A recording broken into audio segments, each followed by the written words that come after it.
As the 21st century concludes, the Moon accommodates an impressive population of approximately 500,000 human scientists, distributed across diverse locations on its surface. Most of the renowned space research and exploration centers that once thrived on Earth have migrated to the Moon, retaining only their headquarters on Earth. These centralized bases serve as command centers, overseeing and coordinating the ongoing scientific endeavors on the Moon. The lunar landscape, once mysterious and untouched, is now adorned with cutting-edge facilities, representing the zenith of technological accomplishment. The scientists on the Moon live in an environment equipped with state-of-the-art technology, sustainable energy sources, and efficient recycling systems, allowing them to thrive autonomously, free from reliance on Earth's resources. Despite the immense progress in lunar colonization, the search for extraterrestrial life remains an ongoing challenge. The advanced technology and extensive resources dedicated to this quest have not yielded any positive results thus far. While the Moon stands as a testament to human ingenuity and progress in space exploration, it is not open for permanent settlement by civilians. Stringent regulations are in place, permitting visitors to explore but restricting prolonged stays on the lunar surface. In the year 2103, a momentous discovery sends shockwaves through the scientific community. Researchers on the Moon, analyzing data from the past 2 years, detect an object hurtling toward Earth. Alarmed, they swiftly report their findings to chief scientists, prompting a thorough examination of real-time data. The identified object, a colossal spaceship, is calculated to potentially reach Earth within just 3 months. The lunar scientists quickly notify the headquarters on Earth, sparking a global state of high alert. Amid uncertainty about the approaching spaceship's contents, defense ministries worldwide mobilize their forces, preparing for the unknown. Theories proliferate, encompassing scenarios from the ominous presence of extraterrestrial monsters in search of sustenance to speculation about the spaceship carrying humans from a future era or a parallel universe. The uncertainty grips the human population, leading to widespread panic that reverberates through economic sectors worldwide. As the spaceship deftly navigates the Kuiper Belt, clearer images are released, intensifying public curiosity and anxiety. Attempts to communicate with the unknown vessel from the Moon prove futile. In response to the escalating situation, lunar scientists collaborate with the space military to deploy armed spaceships from the lunar surface. This mission is broadcast live on Earth. The human spaceships strategically position themselves near the asteroid belt between Mars and Jupiter, awaiting the imminent arrival of the spaceship. As the spaceship nears, it emits a coded message, which, after intense efforts, is deciphered by human scientists. The message conveys peaceful intentions. The aliens seek a new home and are in search of a planet to settle. Following a series of communications, humanity opts to prohibit the aliens from landing on Earth but permits them to establish a temporary settlement on the Moon. Displaying physical resemblances to humans, the aliens possess extraordinary intelligence and strength. Although incapable of reading human minds, they excel at predicting human actions. Human scientists and aliens engage in a collaborative knowledge exchange, fostering mutual understanding. Learning the alien languages proves to be a challenge for humans, but the aliens swiftly attain proficiency in English. The unfolding events mark a pivotal moment in human history as Earth establishes contact with an extraterrestrial civilization, setting the stage for a new era of cosmic cooperation and exploration. As the world is taken aback by the reality of the existence of extraterrestrial beings and their presence on the Moon, a hand-picked cadre of renowned journalists from Earth is given the rare chance to interview the aliens, delving into the details of their origin and journey. The aliens, originating from a small country named Indarfelia on the planet known as Zyznoxians, colloquially referred to as Zyznox, candidly share details about their past. The extraterrestrials portray their home planet as a place of harmony, where hundreds of countries exist in good relations with each other. Life flourishes on Zyznox until a sudden and catastrophic rise in temperature threatens the very existence of their world. Faced with the imminent destruction of their planet, the inhabitants of Zyznox unite in a collective effort to ensure their survival. In a remarkable display of collaboration and creativity, each nation on Zyznox actively engages in constructing customized spaceships, uniquely designed to address the specific requirements and preferences of individual countries. Fueled by a shared objective, the nations of Zyznox embark on separate interstellar journeys, venturing in diverse directions across the cosmos in search of a new home. After an arduous journey, Indarfelians find themselves growing desperate in their quest to discover a suitable home. Numerous planets and celestial bodies have been explored, only to dash their hopes as each one proves uninhabitable. While their spaceship offers improved living conditions, Indarfelians yearn for a truly secure planet to ensure a bright and peaceful future for their subsequent generations. During a stopover to assess a planet's habitability, they stumble upon a crashed spacecraft. Inside, they uncover messages and recordings from Earth. While Zyznox had a myth about Earth, Indarfelians are astonished to discover its reality. After a thorough examination of the spacecraft, Indarfelian scientists find a route map leading back to its origin, the planet Earth. Overwhelmed by the revelation, Indarfelians erect a commemorative stone with an inscription marking the discovery of Earth. Reinvigorated with hope, they decide to follow the route of the crashed spacecraft. The journalists convey the poignant details of Indarfelians' journey, painting a vivid picture of a civilization that, despite facing the loss of their home, remains committed to the ideals of cooperation and survival. The story of Indarfelians resonates with people on Earth, fostering a sense of empathy and understanding. During a diplomatic visit by global leaders to Indarfelian spaceship on the Moon, astonishment fills the air as they witness the extraterrestrials' highly advanced technology. Of particular intrigue is their weaponry, vastly distinct from the fictional portrayals of alien armaments. The leaders find themselves contemplating that humans might only grasp such technological heights in the distant fourth millennium. The disclosure of sophisticated war machines in possession of Indarfelians sets off an intricate political scenario on Earth. Some nations ardently advocate for the integration of this alien technology into their military arsenal, instigating widespread apprehension among the global populace. In reaction to the mounting tension, a majority of democratic governments worldwide face pressure to endorse a treaty aimed at preventing the adoption of alien weaponry. However, not all nations are willing to relinquish the pursuit of advanced alien technology. A coalition, primarily comprised of nations under autocratic rule, forges an alliance with the intent of harnessing the capabilities of Indarfelian weaponry. This dissenting coalition sparks the Fourth World War, where those seeking alien weaponry face off against the majority of nations advocating for peace. As the Fourth World War unfolds, the coalition advocating for the adoption of Indarfelian weaponry encounters significant resistance. The peace-focused alliance, comprising the majority of countries, proves stronger and gains the upper hand in the war. Recognizing the dire situation, the leaders of the dissenting coalition seek a strategic alliance with Indarfelians.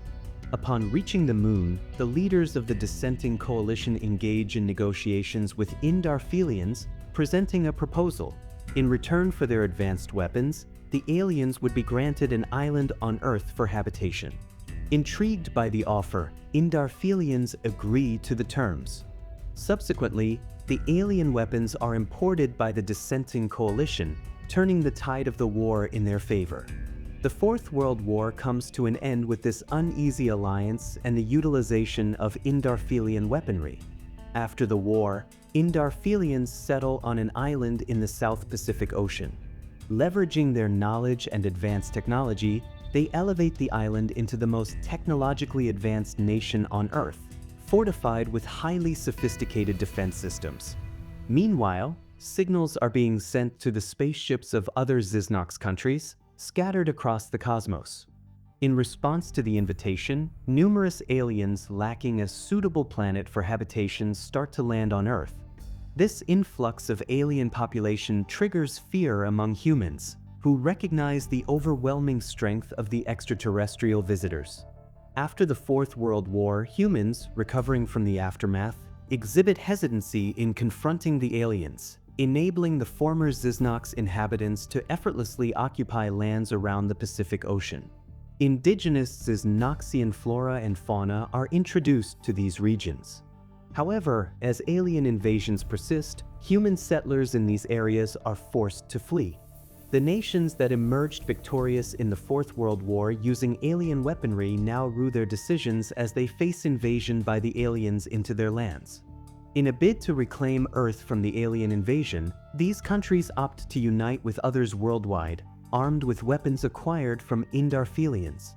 Unfortunately, they realize belatedly that the weapons provided by Indarfelians represent the third generation of their technology. In contrast, the other Zyznoxian countries settled on Earth possess significantly more advanced weapons and defense systems. This revelation dampens human enthusiasm for another war, leading them to seek peace with the aliens instead. With the alien population on Earth steadily growing, the demand for additional living space becomes an urgent concern. This expansion significantly disrupts human life, giving rise to heightened tension and concerns. To mitigate the crisis, representatives from both human and alien communities engage in discussions to establish a peace treaty. The negotiations are intricate, addressing the concerns of both parties. Ultimately, a compromise is reached. Zyznoxians take control of the entire southern hemisphere, while the northern hemisphere remains under human governance. The equator, once a mere geographic line, emerges as the new borderline between humans and aliens. A mass migration unfolds with human settlers from the southern hemisphere relocating to the northern hemisphere. This massive influx of people prompts significant transformations in the countries of the northern hemisphere.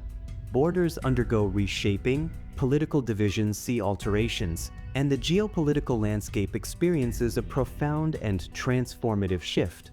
To oversee the collective interests of the alien countries on Earth, leaders from these countries unite to establish an intergovernmental organization. This organization is dedicated to promoting the well-being of aliens and implementing defensive measures against potential human attacks. As dominance on Earth transitions from humans to aliens, this organization plays a crucial role in resolving significant disputes within the human race. Zyznoxians are concerned that Earthlings may forge alliances with another world, potentially posing a threat to their dominance on Earth. Consequently, they impose restrictions on human space explorations. The Moon, where human scientists once thrived in their pursuit of knowledge, now falls under alien surveillance. Man-made satellites are replaced with alien counterparts, enabling seamless connections for alien devices. Humans receive limited-use communication devices, highlighting the shift in technological control. Zyznoxians introduce a universal currency for all alien nations, becoming the world's highest valued currency. Currency exchanges in equatorial regions facilitate the exchange of valuables like gold, silver, and other accepted items for Zyznoxian currency. With this currency, humans can purchase specific alien products offered for sale. Post-peace treaty, the Northern Hemisphere faces economic decline, prompting non-alien countries to form partnerships with alien nations to enhance their economic standing. Many from these once prosperous nations, grappling with increasing impoverishment, migrate to the Southern Hemisphere for employment opportunities. However, the substantial gap in technology between humans and aliens leads to the former being treated as subordinate laborers. Forced by economic necessity, numerous individuals in the Northern Hemisphere accept the demeaning roles assigned to them by the aliens to sustain their families. This exploitation leads to a pervasive sense of despair among the human population as they grapple with the harsh reality of their circumstances. Various organizations in the Northern Hemisphere attempt to resist alien dominance and strive for Earth's independence. However, these efforts prove futile, with severe punishments meted out to members of such organizations. The harsh consequences serve as a deterrent, significantly reducing the frequency of attacks on the aliens. Complicating matters further, decommissioned alien weapons infiltrate the black market, spreading throughout non-alien nations. The proliferation of these weapons fuels chaos as they are employed in gang wars and acts of terrorism. Law enforcement authorities in these non-alien countries face challenges in restoring order to areas occupied by local gang members and terrorists. Several non-alien countries, grappling with governance challenges caused by instability and disruptions, cede control to alien nations.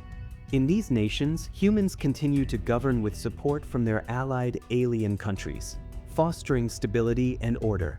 This arrangement allows aliens to gradually expand their presence in the Northern Hemisphere.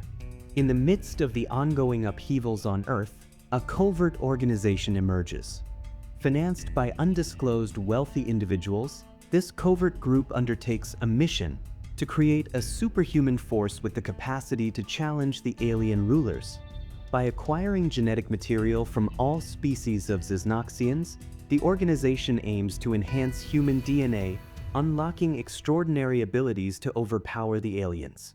Despite numerous attempts by medical experts, developing a hybrid proves elusive as humans and Zyznoxians, despite physical resemblances, remain distinct beings from different worlds. In a bid to recruit candidates for experimentation, the organization entices willing human participants with a substantial financial reward. However, the survival rate of these experiments is dismally low, and those who do survive often emerge physically and mentally altered, rendering them unfit for conventional roles in society. Due to the high risks associated with the experimental procedures, stringent measures are implemented. Only one member from a family is permitted to undergo the experiment, as failure for one bloodline suggests potential failure for others within the same family. The secretive nature of these experiments, combined with their elevated risks, creates an atmosphere of apprehension. As the organization delves into the complexities of genetic manipulation and augmentation, it remains to be seen whether their efforts will yield the desired results. The pursuit for a superhuman force becomes a last-ditch attempt for humans to resist the oppressive alien rule and regain their autonomy. Travis Ronell, a former pilot who lost his job when alien technology replaced the airplane service in his country, finds employment in the Southern Hemisphere. Adhering to a demanding work schedule, he toils for 12 consecutive days and then takes a brief 2-day break to visit his family living in the Northern Hemisphere. During these intervals, he spends time with his wife, children, and other family members. However, tragedy strikes when, on one return journey from the Southern Hemisphere, Travis is involved in a serious accident, resulting in a traumatic brain injury. The severity of the situation requires him to be admitted to the hospital for extensive treatment. Months go by, and although Travis experiences partial recovery, doctors indicate that this is the maximum level of improvement he can achieve. Treatment is accessible in alien nations, but the associated costs are exorbitant. The unexpected turn of events leaves his family in dire straits, as Travis, their primary breadwinner, is now unable to work. Faced with financial instability, Travis's family grapples with the challenge of maintaining their livelihood. Even distant relatives relied on him. The burden now shifts to either his wife or children to assume the role of the primary breadwinner. During a happenstance encounter, while moving through the streets in his wheelchair, Travis spots a poster offering compensation for individuals willing to partake in medical research related to an epidemic in a neighboring country.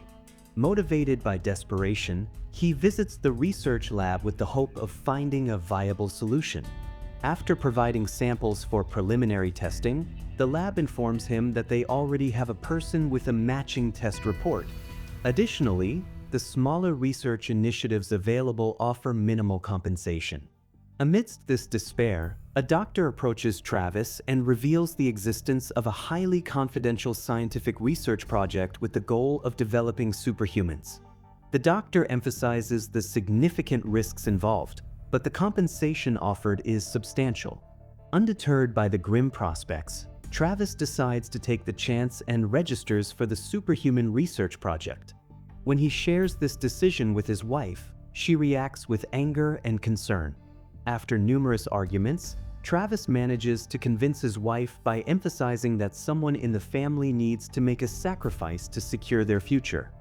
He reassures her that he is content with being that sacrifice. The following week, Travis receives the awaited call from the research lab. Emotional and tearful goodbyes are exchanged with his family as he embarks on this perilous journey. The location of the research lab remains concealed to prevent aliens from discovering the ongoing experiments. Having signed numerous agreements, Travis Ronald becomes the subject of a groundbreaking research project aimed at transforming him into a superhuman. To everyone's surprise, Travis responds positively at every stage of the experiment, surpassing the progress of any previous participant. In the ultimate phase, an injection is administered, and despite promising initial results, there is a subsequent decline over time. During days of close observation, Travis undergoes a loss of all sensations, eventually slipping into a coma. Labeling Travis as a failed experiment, he is admitted to a normal hospital, and the agreed-upon compensation is deposited into his wife's account. Although the family is saddened by Travis's condition, they find comfort in the financial security provided by the compensation. However, Travis's health undergoes a sudden transformation. Visible changes manifest on Travis's body, accompanied by a series of shivers. After hours, he awakens with all his senses restored but heightened. In a subsequent checkup, to everyone's astonishment, it is revealed that not only has his brain injury completely healed, but it is now functioning with greater efficiency than that of ordinary humans. The scientists associated with the superhuman project visit Travis and are astonished by the positive results. He is promptly transferred to the research lab for further analysis. His body is undergoing a profound transformation, acquiring both the intellectual abilities and physical strength of the aliens. Under the care of the scientists, Travis's progress advances, and they are delighted with the results. Recognizing the potential, the lab directs Travis to a covert facility to learn how to harness and control his newfound powers effectively. As the aspiration to build a superhuman force intensifies, the organization leading the research calls upon individuals aged 18 to 55 who are related to Travis by blood to undergo the same transformative procedure. Simultaneously, they actively seek other bloodlines globally that share similar characteristics to Travis. After years of dedicated efforts, a formidable superhuman force is prepared. These individuals engage in rigorous training to effectively harness their newfound abilities. The organization equips them with advanced weaponry and imparts extensive training on how to operate and leverage these cutting-edge technologies. Meanwhile, the 7 superpower alien nations based in the Southern Hemisphere embark on a competitive quest to extend their influence into the Northern Hemisphere. As direct invasion is prohibited by the peace treaty, they make significant progress in colonizing non-alien nations. Their calculated approach involves subtle yet potent tactics, such as inducing epidemics, famines, and other crises in the targeted non-alien countries. This orchestrated chaos weakens the existing human governments, making them vulnerable to external intervention. As the affected nations grapple with internal strife and governance challenges, the superpower alien nations step in with offers of assistance and solutions. The negotiations that ensue become a delicate dance of power, where the aliens provide necessary remedies in exchange for the affected country willingly becoming a territory of the alien nation. This calculated manipulation allows the superpower alien nations to expand their dominion without violating the terms of the peace treaty. Fuvioka, a superpower alien nation, possesses an extensive array of microorganisms that have afflicted their home planet once. They have developed treatments effective in curing the diseases induced by these microorganisms, and the aliens have attained immunity through vaccination. Having effectively colonized several non-alien nations by instigating epidemics, Fuvioka now directs its attention to North Africa as its next objective. Strategically deploying non-earthly microorganisms, an epidemic ensues, thrusting North Africa into chaos. Human scientists grapple to find a remedy as the country succumbs to the outbreak. With the government of North Africa in disarray, Fuviukans seize control, swiftly declaring it as their territory. The alien conquerors, having achieved their dominance, provide the beleaguered inhabitants of North Africa with the medicines needed to cure the epidemic. The once stricken population finds itself under the governance of Fuviuka, torn between gratitude for the cure and the realization of an unforeseen extraterrestrial colonization. Aware of the strategies employed by superpower alien countries to seize control over the Northern Hemisphere, a faction of the superhuman force launches a tactical assault on Fuviukans in North Africa. Caught off guard by an unforeseen and overpowering offensive, Fuviukans valiantly fight but ultimately surrender after a prolonged battle. The superhuman force triumphs, wresting control of North Africa from Fuviukans. The leaders of the superpower alien countries become aware of the growing resistance. Concerned about the emergence of superhumans, they intensify their surveillance on Earth, closely monitoring the activities of the covert organization and its formidable recruits. A squad of extraterrestrials is sent to the Northern Hemisphere to evaluate the capabilities of the superhumans and gauge the level of threat they pose to the alien civilizations. Upon comprehending the true potential of the superhumans and recognizing them as a formidable adversary, the alien leaders decide to take action. The superpower alien countries make a coalition to deploy a force together, intending to neutralize the emerging threat. Upon learning of an impending attack by the recently formed alien force, a segment of the superhuman force strategically positions itself in a defensive stance at the southern borders of North Africa. Despite the superhumans displaying valor in the ensuing battle, the new alien force prevails, compelling the superhumans to retreat to the capital city of North Africa. Mobilizing superhumans from diverse locations worldwide to converge on the capital city of North Africa, the superhuman force prepares for an impending attack by the approaching alien force expected the following morning. Establishing a robust defense position, they diligently track the aliens' movements. Surprisingly, the alien force halts its advance, appearing to take a rest, leading the superhumans to reassess their strategies. As time ticks on with no discernible advancement, suspicion and caution grip the superhumans. Abruptly, their monitoring device registers the alien force inexplicably retreating. Baffled by this unexpected twist, the superhumans deploy a unit to scrutinize the situation, exposing the aliens' retreat to the southern hemisphere. Despite their efforts, the motives behind this enigmatic withdrawal remain elusive, casting the superhumans into a state of uncertainty.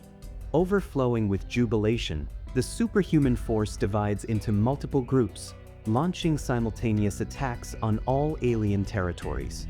In a matter of weeks, they successfully seize control of the alien territories in the Northern Hemisphere. In acquiring the advanced weaponry of the aliens, the superhuman force not only ensures their dominance but also doubles their technological prowess. The triumph prompts inactive military forces of non-alien countries to pledge support for the superhumans in their upcoming missions, establishing a united front against potential threats. In a clandestine rendezvous at a North African medical research lab, Travis is met with a revelation that the epidemic in North Africa has triggered a transformative mutation in a specific virus, birthing a novel variant with unique properties. Astonishingly, this variant poses no threat to humans, leaving them unaffected. However, its profound impact is felt by the extraterrestrials, diminishing their formidable strength and making them physically weaker than humans. This unexpected vulnerability compelled the alien force to strategically retreat from the war in North Africa, refraining from further military engagement in the Northern Hemisphere. However, the lingering question remains: how long will it take for the advanced alien civilizations to devise a medical solution to counteract the effects of this newfound viral threat? Seizing upon the opportune emergence of the new variant, the covert organization behind the creation of superhumans devises a daring plan to instigate a pandemic in the southern hemisphere before the aliens can formulate a defense. Viewing this as a potentially decisive move, the organization envisions a shift in the power dynamics, with humanity gaining a strategic advantage over the alien inhabitants in the southern hemisphere. Efforts to spread the new variant virus are executed through a multifaceted approach, strategically weakening the extraterrestrial beings exposed to it. The sudden surge in infected alien numbers prompts a defensive response as they resort to wearing protective suits. To avoid infection, a significant portion of the alien population is compelled to confine themselves within their spaceships, disrupting the freedom they once enjoyed on Earth. The recovered infected aliens struggle to regain their original strength, leaving them vulnerable to reinfection upon subsequent exposure. The calculated deployment of the virus becomes a disruptive force, introducing a new level of vulnerability among the aliens and challenging their dominance in the southern hemisphere. The covert organization pursues its mission, driven by the belief that exploiting the vulnerabilities created by the new variant may be humanity's best chance to establish supremacy over their extraterrestrial counterparts. In a steady progression, the superhuman force, bolstered by an extensive human military and robotic support, achieves substantial advances, securing dominance over the majority of alien nations. Recognizing the escalating human influence and the necessity for a diplomatic resolution, the intergovernmental organization overseeing alien affairs extends an invitation to both superhuman and human leaders. Engaging in a series of discussions, they seek a mutually beneficial solution through diplomatic channels. In the midst of negotiations, Travis unveils a groundbreaking achievement by human scientists on the Moon. A spacecraft sent in the 2080s with a mission to find a planet with Earth-like life support systems has finally succeeded. The newly discovered planet emerges as a suitable haven for Zyznoxians, providing a viable option for peaceful relocation and the establishment of a new home. Initially met with resistance from the extraterrestrials, the dire circumstances resulting from the uncontrollable spread of the new variant virus, its adverse effects on their physiology, and the lack of a medical remedy prompt the aliens to acknowledge the urgency of finding a solution. After thorough deliberations, a historic agreement is reached, the Earth's Independence Agreement. The aliens agree to evacuate Earth and move to the new planet. The immense undertaking of relocating the entire alien population, along with their possessions, to the newly discovered planet marks a cooperative effort between humans and aliens. The alien spaceships have highly sophisticated systems capable of effectively controlling the spread of the virus. The infected aliens are meticulously isolated within the confines of the spaceship, providing a controlled environment for the neutralization of the virus within their systems. This strategic approach ensures that the infectivity of the virus diminishes over time, safeguarding against its transmission to the new planet. The aliens carry with them seeds of every plant species and pairs of all animal species that they introduced on Earth. In return for the exquisite flora and fauna from their world to Earth, humans offer the aliens seeds of earthly plants and pairs of certain animal species. As the journey unfolds, it symbolizes the end of an era dominated by alien presence on Earth. In the post-alien era, humans undergo a gradual adaptation to their transformed way of life. This journey includes addressing and healing the wounds inflicted during the alien occupation, promoting unity among diverse human populations, and embracing newfound autonomy. Moving forward, the lessons gleaned from the tumultuous period serve as a compass, guiding efforts to build a harmonious and sustainable future on Earth. A new organization is established on Earth with the dual goal of reinstating the political and geographical boundaries reminiscent of the pre-alien era, and to safeguard against the looming threat of another world war. The superhumans assume pivotal roles in the space military, emerging as a crucial line of defense against potential alien invasions. To further secure the planet, stringent measures are implemented regarding the use of alien technology. Possession of alien weaponry is deemed illegal, and existing weapons are centralized in a vast storage facility situated in the depths of the Pacific Ocean. This strategic move ensures that, in the event of a future alien invasion attempt, Earth retains the means to counteract the extraterrestrial threat. Successfully landing on the new planet, Zyznoxians find it uninhabited, facilitating their smooth integration and enabling them to mold the environment to suit their requirements. Despite the compulsion that led to their evacuation from Earth, Zyznoxians express genuine happiness and gratitude toward humans for their new home. Over the years, a positive rapport flourishes between Earthlings and Zyznoxians.